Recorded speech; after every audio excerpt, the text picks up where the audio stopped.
घर की मुलाजिमा को देखकर मेरे अंदर प्यासी औरत जाग जाती थी। मैं दिन ब दिन इसकी आदी होती जा रही थी। एक दिन बीमारी का नाटक करके मैं कमरे में लेटी हुई थी और रिजवान मेरा मुलाजिम कमरे में दाखिल होकर मेरा सर दबाने लगा। मुझे बहुत मजा और सुकून मिल रहा था। फिर अचानक इसने अपनी शलवार उतारी। इसे देखकर मैं पूरी तरह से मेरा नाम फौजिया है। मैं अपने माँ बाप की इकलौती बेटी थी। मैंने लंदन में अपनी पढ़ाई मुकम्मिल की थी और इधर आकर अपने बाबा की बिजनेस संभालने लगी। बाबा को हर वक्त मेरी शादी की फिक्र रहती थी। फिर आखिरकार बाबा ने मेरी शादी अपने दोस्त के बेटे के साथ कर दी। शादी के कुछ दिन तो बहुत हंसी खुशी से गुजरे। फिर मैं उम्मीद से हो गई। अल्लाह पाक ने मुझे बेटे से नवाजा, लेकिन मेरी खुशी कुछ वक्त के लिए थी। मेरे शौहर का एक हादसे में इंतकाल हो गया और दिन यूं ही गुजरने लगे। मैंने दोबारा से ऑफिस जाना शुरू कर दिया और अपने बेटे के लिए जीने लगी। मुझे अपने घर में नौकर की जरूरत थी। जब वो नौकरी के लिए मेरे पास आया तो मैं इसके हुस्न को देखती रह गई। सीधा सीधा भोला भाला नौजवान सादा से कपड़ों में मलबूस था। सफेद रंगत लंबा खत, पहाड़ों का बासी मगर नरम हो, सख्त जरूरतमंद नजर आता था। इसने अपना नाम रिजवान बताया। तुम कहाँ के रहने वाले हो और क्या तालीम है? कहने लगा सियालकोट का रहने वाला हूँ, यफिए पास हूँ, गाड़ी चलाना भी जानता हूँ। इसने भी जगह का नाम भी बताया। मैंने कहा शाम को साबिका मुलाजिमत के मुताल्लिक कागजात लेते आना, मेरा बेटा देख लेगा। मेरे जवाब देने पर वो वहां से चला गया, मगर मेरे ज़हीन पर अपने शफाफ लहजे की गहरे नक्श छोड़ गया। मुझे बेवा हुए आज 22 साल गुजर गए थे। तब से अभी तक किसी मर्द में दिलचस्पी महसूस नहीं हुई थी। अपने शौहर की अचानक वफात के बाद इनका कारोबार संभालने और अपने इकलौते बेटे अहमद की परवरिश करने में लगी हुई थी। अपने जात के बारे में सोचा भी नहीं था। जब मेरे बेटे ने तालीम मुकम्मिल कर ली तो इसने अपने वालिद का बिजनेस संभाल लिया, मगर फिर भी मुझे फुर्सत नहीं मिली थी। चाहती थी कि वो मजीद तालीम के लिए बैरून मुल्क चला जाएगा। सोच रही थी कि कोई शरीफ और अच्छा मुहाफिज मिल जाए, मेरे साथ कारोबार में हाथ बटा सके तो बेटे के होते इसे रख लूं ताकि वो ट्रेन हो जाए। इसने में हमारे पुराने मुहाफिज ने अपने इलाके वापस जाने का फैसला कर लिया तो नए मुहाफिज की जरूरत पेश आ गई। तभी मैंने अनवर चाचा से कहा कि आप ही कोई भरोसामंद आदमी ला दे जो आपकी जगह काम कर सके। मुलाजिमत के सिलसिले में तभी तो रिजवान आया, जो मुझे पहली नजर में अच्छा लगा। रिजवान को चिच्चा अनवर ही लेकर आया था। मेरे बेटे ने इसके भरोसे का आदमी समझकर रख लिया। वाकई ये लड़का नेक था, दियानतदारी से कुछ अर्सा काम किया तो मैंने इसे अपनी तालीमी काबिलियत बढ़ाने की तरगीब दी थी। वो खुद भी पढ़ना चाहता था, मगर हालात की वजह से पढ़ नहीं सका। वो एक यतीम लड़का था जिसका खानदान खाना जंगी की नजर हो चुका था। ताया ने इसकी परवरिश की थी, मगर ताई की बदसलूकी के बाद अब वो मजीद वहाँ रहना नहीं चाहता था।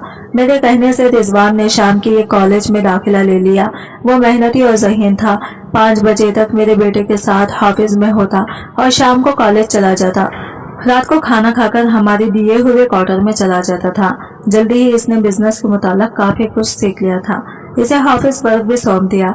इसकी जगह एक और शख्स को मैंने मुहाफिज रख लिया। रोज अव्वल से ही मुझे इसके साथ लगाव हो गया। इसी वजह से इसकी संजीदगी और फरमाबरदारी बहुत अच्छी लगती थी। इसने अंदाजा कर लिया कि अच्छा आदमी है और झूठ बोलने वाले लोगों में से नहीं है। मेरा अंदाजा दुरुस्त निकला। इसने बड़ी जान फशानी से हर काम किया जो भी मैंने इसके जिम्मे लगाया था। जल्दी ही हमारे दिल में जगह बना ली। मैं इसके हर मसले में दिलचस्पी लेती। इसके ज्यादातर मसाइल अपनी पढ़ाई के बारे में होते थे। जिस चीज की इसे जरूरत होती वो फौरी तौर पर इसे मुहैया कर देती। इसके इम्तिहान होते तो हम इसे इन दिनों में छुट्टी दे देते और वो पूरी यकसवाई के साथ पर्चे देता। यूँ इसने ग्रेजुएशन मुकम्मिल कर ली। मेरे जेठ काफी साल से लंदन में रह रहे थे। वो पाकिस्तान आए। मेरे बेटे से कहा कि तुम मेरे पास लंदन आ जाओ, बिजनेस में मास्टर्स कर लो, मेरे घर रहोगे तो हर तरह से तुम्हारा ख्याल रखा जाएगा। दरअसल इनका इरादा मेरे बेटे से अपनी बेटी की शादी करवाने का था, इसीलिए वो मेरे बेटे को अपने साथ ले जाने पर मुसव्विर थे। मेरा एक ही बेटा था। मैं नहीं चाहती थी कि वो मुझसे जुदा हो। वो अपने वालिद के बिजनेस को भी संभाले हुए थे, मगर ताया जोश दिलाने पर वो नई दुनिया में जाने के ख्वाब आंखों में बसाकर बिजनेस मेरे हवाले करके लंदन चला गया। शादी से पहले मैंने बिजनेस एडमिनिस्ट्रेशन में डिग्री ले ली थी, जबकि शौहर के कारोबार को मैंने संभाला हुआ था। कारोबार चलाने का मुझे तजुर्बा था, मगर अब अपने बेटे के बगैर खुद को अकेला महसूस कर रही थी। ऐसे में अगर किसी को सहारा बना सकती थी तो वो रिजवान ही था। वो अपने घर के बाहर से महरूम रिश्तेदारों से टूटा हुआ था। ऐसे में इसे भी किसी सहारे की जरूरत थी। तभी इसने मेरे कहने पर तालीम मुकम्मिल की और इस कदर मेहनत की कि बीकॉम किया और फिर अपनी तालीम तकमील कर ली। जिस रोज मेरा बेटा लंदन रवाना हुआ, मैं खूब रोई थी। इसने मेरे दुख को महसूस करते हुए मुझे तसल्ली दी। कहा कि आप मुझ पर भरोसा करें, आपको मायूस नहीं होने दूंगा। इसके इन अल्फाज से मैंने खुद को तवाना महसूस किया। इस वक्त मुझे अपने महरूम वजूद का शिद्दत से एहसास हो रहा था। तमाम जिंदगी मजदूरी में गुजारने का क्लब भी आज के दिन ही हुआ। जिस बेटे के लिए उम्र के सुनहरे दिन बीवी के में गुजारे, इसे पाला पोसा बड़ा किया, वही मुझे छोड़कर समंदर पार चला गया। मैं अपने कमरे में बैठी माजी को यादों में गुम थी। आज अज़दवाजी जिंदगी का पर आसाइश दूर याद आ रहा था। ऐसे में हमदर्दी के चंद अल्फाज के लिए मेरा माओन रिजवान सामने आया तो नजरें इसके गम गुसार चेहरे पर जम गई। इसने मुझे इंतहाई खुलूस से दिलासा दिया। वो मुझे बहुत अच्छा लगा। मुझे इसके साथ 4 साल गुजारने के बाद एक पक्का और मजबूत इंसान इसमें नजर आता था। इसके लड़कपन का भोलापन का दूर खत्म हो गया था। वो एक पर एतमाद मर्द दिखाई दे रहा था। मेरे दिल में ख्वाहिश भरी कि मेरा गम बांट ले और हम खूब अच्छी तरह बातें करें, मगर मेरे और इसके दरमियान जो फासले थे, इसे पार करना ना इसके बस की बात थी ना मेरे बस की। वो मुलाजिम था, मैं मालकिन थी। इस दिन के बाद मैं हर तरह से इसका ख्याल रखने लगी। वो भी पहले से ज्यादा मेरी दावेदारी करने लगा। कई बार सोचा कि अगर मैं बेबीगी के बाद एक बार फिर से नई जिंदगी के बारे में सोचती तो यकीनन इस तरह के जीवन साथी की आरज़ू करती, जो औरत का एहतराम करने के साथ दिल सोजे से गम गुसारी का सलीका भी जानता हो। मगर जिंदगी के इस मोड़ पर, जबकि मेरा बेटा जवान था, मेरी उम्र 40 साल थी, इस तरह की आरज़ू करना मुझे अब किसी तरह भी जहर नहीं देती थी। एक लम्हे का तस्वुर भी कि ये एक नई जिंदगी फिर से शुरू कर दूं, मुझे हिजाब दिलाने को काफी था। मेरी और रिजवान की उम्र में भी बहुत फर्क था। वो उम्र के लिहाज से मेरे बेटे के बराबर था। इसकी उम्र 27 साल ही होगी। ताहम जब इसने एक मजबूत मर्द की मानियत मेरी गम गसारी की तो मुझे इसके तहफ़्फ़ुज़ का एहसास हुआ जो किसी भी औरत को दरकार होता है जब वो अकेली और बगैर मजबूत सहारे की जिंदगी गुजार रही हो। अगरचे दौलत भी एक सहारा होती है, मगर वो इतना मजबूत नहीं होता। कभी कभी तो दौलत ही तन्हा औरत को बहुत ज्यादा गैर मुहाफिज बना देती है। इन दिनों रिजवान मेरा ख्याल रख रहा था। मेरे दिल में इसके लिए फितरत जज्बात पैदा हो रहे थे जो मेरी उम्र की औरत को ज़ैब नहीं देते थे। मैं तो एक बच्चे की माँ बनी और बेवा हो गई। मेरी उमंग और आरज़ू अधूरे रह गई। अब जबकि अपनी जिम्मेदारियों से जागी तो मेरे अंदर की सोई हुई औरत बेदार हो गई। कभी सोचती कि काश मेरी कोई और भी औलाद होती। कभी सोचती कि मैंने अपना घर क्यों नहीं बसाया। आज मेरे इर्द गिर्द मेरे अपने तो होते। अब जब ये रिजवान आमदनी का हिसाब किताब देने आता, मेरे सामने बैठा होता, तो मेरी कैफियत अजीब होती। मैं किस तरह इसे अपनी कैफियत बताती कि मैं दोबारा से अपना घर बसाना चाहती हूँ। अब समझ में आया क्यों बेवा को दोबारा घर बसाना चाहिए। लोग कहते हैं कि बेवा का शादी करना कोई जुर्म नहीं, और मैं इन बातों से बेजार महसूस करती थी। मुझे गुस्सा आता था कि बेवगी को कोई जुर्म तो नहीं, मेरे पास सब कुछ है, मुझे किसी चीज की जरूरत नहीं है। मगर अब लगता कि औरत का हर हाल में हकीकी सहारा इसका जीवन साथी होता है। एक रोज हम गाड़ी में सब्जी लेने के लिए मार्केट जा रहे थे। कार एक जगह सिग्नल बंद होने के बाद रुकी। एक बूढ़ा भिखारी ने हाथ फैलाकर कहा, कुछ दे दे, भूखा हूँ, अल्लाह आपकी जोड़ी सलामत रखे। मैंने 100 रुपये इसको दिए और कार आगे बढ़ा दी और रिजवान की तरफ देखा। वो भी कुछ शर्मिंदा सा हो गया। तभी इसको मैंने कहा, तो ये है कभी कभी ये भिखारी बिना कोई ना कोई बात कह देते हैं। अब इस उम्र में भी कोई औरत खूबसूरत हो सकती है, क्यों नहीं। माशाल्लाह आप किसी तरह भी ज्यादा उम्र की नहीं लगती, जबकि अपनी अकामत की वजह से आपसे उम्र में ज्यादा बड़ा लगता हूँ। इसकी बात सुनकर मेरे दिल में तो मसरत का दरिया बहने लगा। मैंने कहा, इंसान को स्मार्ट रहना चाहिए, अपने आप का ख्याल रखना चाहिए। रिजवान तुम काम में ऐसे मगन हो गए हो कि तुम्हें अपना होश नहीं रहा। कहने को तो मैंने कह दिया, मगर ये बात करके खुद शर्मिंदा हो गई। मुझे खफीफ देखकर इसने मेरी खफत को दूर करना चाहा। मैडम सही बात है, आप वाकई अपनी उम्र से 10 साल कम लगती हैं।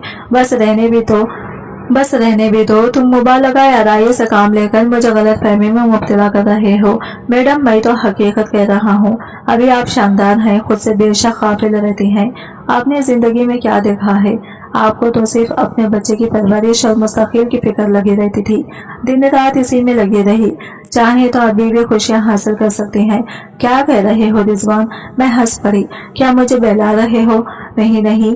इसे एहसास हुआ कि वह हंस से भर गया, तभी बोला, माफी चाहता हूँ, शायद आपको मेरी बातें नागवारी गुजरी है। ना जाने बेख्याली में क्या कह गया। ये बात नहीं, मगर तुम ही सोचो, जबकि आज कमसन लड़कियां घरों में बंद पिया बैठी हैं। मुझ जैसी लड़की से कौन शादी करेगा? फिर वो थोड़ी देर चुप रहा। अगर आप नाराज ना हो तो एक बात कहने की जिसादत करूं। कहो रिजवान, मैं आपसे शादी की आरज़ू रखता हूँ। मुझे आपकी चाहत है। अगर आप चाहें तो मैं इसके दीदार दलेरी और जुर्रत पर हैरान रह गई। कभी सोचा भी नहीं था कि ऐसा मधी और फरमाबरदार मुलाजिम कभी इतनी बड़ी बात कह देगा। मैं एकदम खामोश हो गई। वो समझा कि नाराज हो गई हूँ, तभी इसको भी सांप सूंघ गया। कुछ देर खामोशी के बाद बोला, मैडम मुझे माफ कर दे, मैं आपसे ये बात कहकर बहुत शर्मिंदा हूँ। मैंने खुद को संभाला, दिल की धड़कनों को काबू किया और कहा, मैं तुमसे नाराज नहीं हूँ रिजवान, तुम वाकई बहुत अच्छे हो, मगर हमारी उम्रों में बहुत फर्क है। तुमने महज मुझसे हमदर्दी के तहत ऐसी बात कही है, मगर जज्बाती फैसलों पर हमेशा इंसान को पछताना पड़ता है। इसने पर अज़म लहजे में कहा, आपसे ऐसी बात कहना गुस्सागी तो हो सकती है, मगर ये जज्बाती फैसला बिल्कुल नहीं है। मैंने बहुत सोच समझकर ये बात कही है। मेरी और तुम्हारी उम्र का इतना फर्क है। रिजवान तुम्हारी बच्चों की माँ भी नहीं बन सकती। मैं इस उम्र से भी आगे निकल गई हूँ। जब तुम्हारी उम्र के लोग शादी के बाद बच्चों की आरज़ू करते हैं, आपकी औलाद है, खुदा आपके बेटे को सलामत रखे। मैं जरूरी नहीं समझता कि मेरी औलाद हो। तभी मुझे लगा कहीं ये मेरी दौलत पर नजरें न जमाए हो। खुद से छोटे बंदे से शादी करने का मतलब तो बुढ़ापे में खुद की मिट्टी पलीत करना है। अच्छा तुम सोच लो, मैं भी सोचकर जवाब दूंगी। अब मैं सख्त कश्मकश में थी। दिल कहता था कि इस पेशकश को मान लूं, दिमाग कहता था नहीं, अभी वक्त बीत गया है। इंसान इतने भी अच्छे नहीं होते। अच्छे अच्छे मुर्ग भी फरेब दे जाते हैं, कहीं ये धोखा ना हो। काफी दिन हम दोनों चुपचाप रहे, मगर ये चुप बेमानी नहीं थी। तूफान अंदर ही अंदर पल रहा था। मैं रातों को सो नहीं सकती थी। बिला आखिर मेरा ज़हीन और वजूद थक गए। मैं बीमार पड़ गई। अब घर में कौन था रिजवान के सिवा? इसे मेरी तैमेदारी करना था। डॉक्टर के पास ले जाता, मेरी दवा दिलाना होती या कुछ भी। ये सब कुछ अकेले मैं करता था। वाकई अकेली औरत को किसी मजबूत मर्द के सहारे की जरूरत होती है। मुझे भी यकीनन रिजवान से मोहब्बत नहीं थी, मगर वो मेरी जरूरत बन गया था। इसने हमेशा अपने साफ सुथरे तर्ज अमल से ऐसी जगह बनाई थी कि मैंने ज़हीन में इसे जीवन साथी का दर्जा देना शुरू कर दिया। आदमी हर लम्हा एक ही बात सोचता रहा और इस कश्मकश से निकल भी ना सके। तब एक दिन जरूर वो अपनी खूबतें खो बैठता है। हर पल सोचने से मेरे भी आजा जवाब दे गए। सर में दर्द रहने लगा। मैंने बिजनेस के मामला से हाथ उठा लिए। तमाम अमर रिजवान की जिम्मा हो गई। एक दिन सर में शदीद दर्द था। मैं अपने हाथों से सर दबा रही थी कि रिजवान ऑफिस में आ गया। इसके हाथ में कुछ फाइलें थी। मेरे कमरे में आने की इजाजत तलब की। तभी मैंने कहा, यही फाइलें रखा दो, मगर मेरा सर दर्द से फटा जा रहा है। वो कुर्सी लेकर मेरे पास आ बैठा, फाइलें एक जानिब रख दी और बोला, मैं आपका सर दबा दूं। मैंने कहा, नहीं, मगर फाइलें मत खोलो, सुबह दिखा देना। इसने मना करने के बावजूद मेरी पेशानी पर हाथ रखा। मुझे इसके हाथों से सुकून मिला। बेशक औरत को अपनी बागोबारी और मर्द की जात पर एतबार नहीं करना चाहिए। मेरे अंदर एक महरूम औरत बरसों से सुसकती रही थी, जो बाहर की किसी ताज़ा झोंके की मुंतजिर थी और अब इतनी कमजोर हो गई थी कि किसी भी लम्हा दलदल में गिर सकती थी। मैंने अपने शौहर की वफात के बाद कभी किसी की जानिब आंख उठाकर नहीं देखा था और पाक दामनी की जिंदगी गुजारी थी। ताहम कभी कभी कोई कमजोरी लम्हा इंसानी जिंदगी के सारे राज को तलाश कर सकता है। बस मैंने आंखें बंद कर ली, यूं जाहिर किया कि इस वक्त रिजवान से भी कलाम करने की सिक्कत नहीं है। रिजवान ने जान लिया कि मैं इस घर की छत के अपने ऊपर गिर जाने के डर से ही पड़ी हूँ, लिहाजा इसने माजरत चाही, मेरे कमरे से चला गया। मैडम, आपकी तबीयत ठीक नहीं है, आप आराम कर लें, मैं सुबह फाइलें चेक करवा लूँगा। वो अगले रोज भी नहीं आया और ना इसके बाद मैंने इसे फ़ोन किया। वो बोला, आज हाफिज से आपके पास आ जाऊँगा। सोचा आप आराम कर लें, मैं भी यहाँ मसरूफ़ हूँ। ऑफिस में काम ज्यादा था। इसका लहजा इस कदर सिपारा था कि मुझे लगा अब वो मेरी मुलाजमत छोड़कर चला जाएगा। इसे मेरे खौफ और परेशानी से बाखूबी आगाही हो गई थी। अब वो इतना तजुर्बाकार हो चुका था, किसी और अच्छी कंपनी में इसे मुलाजमत मिल सकती थी। शाम को वो आ गया कुछ कागजात पर दस्तखत करवाने, वो भी मैंने कर दिए। तब इसने कहा, मैडम आपने मेरी दरख्वास्त का जवाब नहीं दिया। शायद इतने अहम फैसले से आप डरती हैं। आपको मुझ पर एतबार नहीं तो कोई बात नहीं, हम इस बात को भुला देते हैं जैसे हमारे दरमियान कोई बात ही ना हुई हो। मेरे आज़ा मजबूत और सोच मुतवाजिन है। आप भी अपने आज़ा मजबूत रखें ताकि आपके बिजनेस पर और बुरा असर ना पड़े। इसकी गुफ्तगू से मेरे दिलो ज़हन पर छाए बादल छिट गए, मगर इसका ख्याल दिल से नहीं गया। ना चाहते हुए भी मैंने कह दिया, मुझे एक सहारे की ज़रूरत है। मेरे बेटे को खुदा सलामत रखे, मगर वो अपनी नई जिंदगी में गुम हो गया है। मुझे मालूम है मैं वाकई अपना घर बसाना चाहती हूँ, मगर तुम्हारे बारे में सोचती हूँ कि तुम्हें इसमें खुसारा होगा, जबकि मुझे भी खुसारा नहीं है। वो बोला, मैंने बहुत सोच समझ कर फैसला किया है। तो ठीक है, मगर मैं अपने बेटे से कैसे कहूँ कि इस उम्र में शादी की तलबगार हूँ। आप अपने जेठ को कहिए, वो लंदन में है, जहाँ इस मामले में लोग और तरह से सोचते हैं। यकीनन वो आपकी मदद करेंगे। बड़ी हिम्मत के बाद मैंने अपने जेठ को फोन कर दिया, इनको अपने मसले से आगाह किया। वो बोले, आप जरूर शादी कर लें, आपके बेटे को मैं संभाल लूंगा, मगर बिजनेस के मालिक आप ही रहेंगा, किसी और को मालिक ना बनाइएगा। जेठ की इजाजत से मैंने रिजवान से निकाह कर लिया। उन्होंने मेरे बेटे को बाद में आगाह किया, मगर इसे इस बात पर कबूल न कर सके कि वो माँ की दूसरी शादी को कबूल करता। वो सख्त बराहम हुआ। इसने मुझसे खता ताल्लुक करवा लिया। कुछ अरसा बाद पाकिस्तान आकर बिजनेस अपने नाम करवा लिया और मुझे सिर्फ मकान और जेवरात देकर तमाम सरमाया खुद ले गया। बेटे को बिजनेस का सारा सरमाया देकर मैं खुश थी, मगर काश वो मुझसे राजी हो जाता, क्योंकि मेरे सरमाए का लालच रिजवान को नहीं था। इसे ये को जगह अच्छी तनख्वाह पर मुलाजमत मिल गई, लेकिन मैंने अपना बेटा खो दिया। अगर मैं निकाह न करती तो बेटा न खोती। मुझे रिजवान से कोई शिकवा नहीं। इसने उम्र के फर्क के बावजूद वाकई मुझसे सच्ची मोहब्बत की, मेरा इतना ख्याल रखा कि जरा भी तकलीफ नहीं होने दी थी। मगर मेरा दिल इसकी सारी मोहब्बत पाकर भी बेसुकून रहा, क्योंकि जिस बेटे की जवानी के सुनहरी दिनों को कुर्बान करके मैंने इसे परवान चढ़ा दिया था, आज मुझसे मिलना भी इसे गवारा नहीं है। शायद मेरा दूसरा निकाह इसके लिए किसी जुर्म से कम नहीं है। आपको अगर ये कहानी अच्छी लगी है तो इस वीडियो को लाइक कीजिए और इस तरह की मज़ीद कहानियाँ सुनने को लिए हमारे चैनल को ज़रूर सब्सक्राइब कीजिए। कहानी सुनने का शुक्रिया। आपसे मुलाकात होगी अगली वीडियो में। तब तक के लिए अल्लाह हाफिज़। ये तब के सरकारी मुलाजिम हुआ करता था। मेरी माँ चाहती थी कि मेरी शादी हो जाए। रिश्ता ढूंढा गया। एक फ्रूट बेचने वाले की बेटी मेरी माँ को पसंद आई। सलीखा मन खूबसूरत लड़की थी। मुझे रिश्ते पर एतराज था कि वो एक फ्रूट बेचने वाली की बेटी है। मजदूर की औलाद को पेट की फिक्र रहती है, तरबियत की नहीं। तरबियत बड़े घरानों में की जाती है। वो क्या तरबियत करेगी मेरी औलाद की।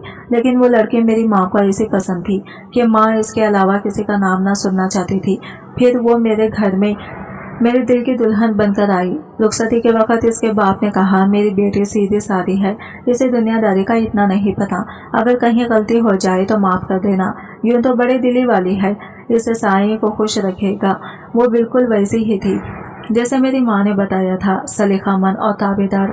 जबकि मेरी दोस्तों के साथ सोहबत कोई अच्छी न थी। मुलाजिमत के औकात में खाना घर से बाहर खाता, दोस्तों में बैठा रात देर तक महफिल चलती, फिर घर जाता। वो क्या खाती है, किस हाल में रहती है, मुझे कोई परवाह न थी। इन्हीं दिनों में मेरी माँ भी दुनिया से रुखसत हो गई। एक रोज़ मैं जुए में भारी रकम हार कर जब थका हारा घर आया तो वो कहने लगी, आप तो खाना बाहर से खा लेते हैं, मुझे भूख लगती है, हो सके तो एक बार महीने का राशन ला दिया करें, रोज़ रोज़ बारिश से खरीदारी ना करनी पड़े। इस फ्रूट बेचने वाली की बेटी की इतनी हिम्मत कि मुझसे मुतालबा कर सके। मुझे गुस्सा आया, तुम किसी बड़े बाप की बेटी नहीं हो कि तुम्हें पूरे महीने का राशन और खर्चा दिया जाए, अपनी औकात देखी है। गुस्से में आकर इस पर हाथ उठाया। मैं ये ना सोच सका कि आखिर इसे जिंदा रहने के लिए रोटी तो हर हाल में चाहिए थी। वो जिस्मानी एतबार से काफ़ी कमज़ोर थी, मार बर्दाश्त न कर सकती थी। वो 2 दिन बिस्तर पर पड़ी रही, मुझे इसकी भी कोई परवाह न थी। फिर इसने घर में सीना फुरोना शुरू कर दिया। हाथ का हुनर इसके काम आया, इसी तरह इसकी रोटी का इंतज़ाम हो जाया करता और मैं ये सोचकर पहले से भी ज़्यादा बेपरवाह हो गया। एक दिन एक हमसाये ने मुझे रोक कर कहा, दिन में जब तुम घर पे नहीं होते हो तो तुम्हारे घर से बातों की आवाज़ें आती हैं। मेरे सिवा मेरी गैर मौजूदगी में कौन आता था जिससे वो इतनी देर तक बातें करती है। बस ये पता चला तो इसे जान से मार दूंगा, लेकिन मैं एक मौके की तलाश में था। एक रात पिछले पहर किसी की बोलने की आवाज़ पर मेरी आंख खुली। मैं उठकर दरवाजे तक आया। अब आवाज़ ज़्यादा वाज़ा थी। वो कह रही थी, साईं, सुबह एक रोटी के लिए आटा घर में मौजूद है, वो एक रोटी खाकर चला जाएगा, ये सोचे बिना कि मैं सारा दिन भूखी रहूंगी। मेरी रोटी जब तक तेरे जिम्मे थी तो इज्जत से मिलती थी। जब तूने अपने नायब के हाथ दी तो रोटी के साथ बेइज्जती और गुर्बत भी मिलने लगी। मुझे अब रोटी तू ही देगा, वो मेरी शिकायत कर रही थी। किससे कौन था जो इसे रोटी देता था? मैंने बाहर आके इसे देखा। वो सहन के बीच चारपाई पर हाथ में सोई धागा और फ्रेम लिए खुद से बातें कर रही थी। वहाँ कोई नहीं था। मेरे पैरों से जमीन निकल गई। वो अल्लाह से मेरी शिकायत कर रही थी। इस दिन मुझे समझ आया, वो तो बहुत बड़े बाप की बेटी थी। कैसी औरत थी जो गुर्बत के होते हुए खुद सताइश थी। मेरा जिस्म खौफ से कांपने लगा। दिन चढ़ते ही मैंने सामान बांधा और इसे इसके घर छोड़ाया। ससुर ने तलाक की वजह पूछी तो डरते हुए कहा, यह बड़ी खतरनाक औरत है, बड़े दरबार में मेरी शिकायतें लगाती है। मुझे डर है कि बादशाह को किसी दिन ताव आ गया तो मेरा हशर ना कर दे। हकीकत यह थी कि मैं इसके साथ इंसाफ न कर सका था। इसका बाप घर की दहलीज पर खड़ा था। मेरे आने पे कहने लगा, मैंने तुम्हें कहा था ना, इसे दुनियादारी नहीं आती। वो तो बस साईं को खुश रखना चाहती है। इसकी मुराद अल्लाह से थी और मैं खुद को समझा था। जब मैं घर वापस आया तो अंशकाफ हुआ कि रात इसने यही तो मांगा था, तो खुद मुझे रोटी दे, और आज मुझसे नान नखे का इख्तियार छीन लिया गया। मैं बेतहाशा रोया। इसका साईं बहुत बड़ा था।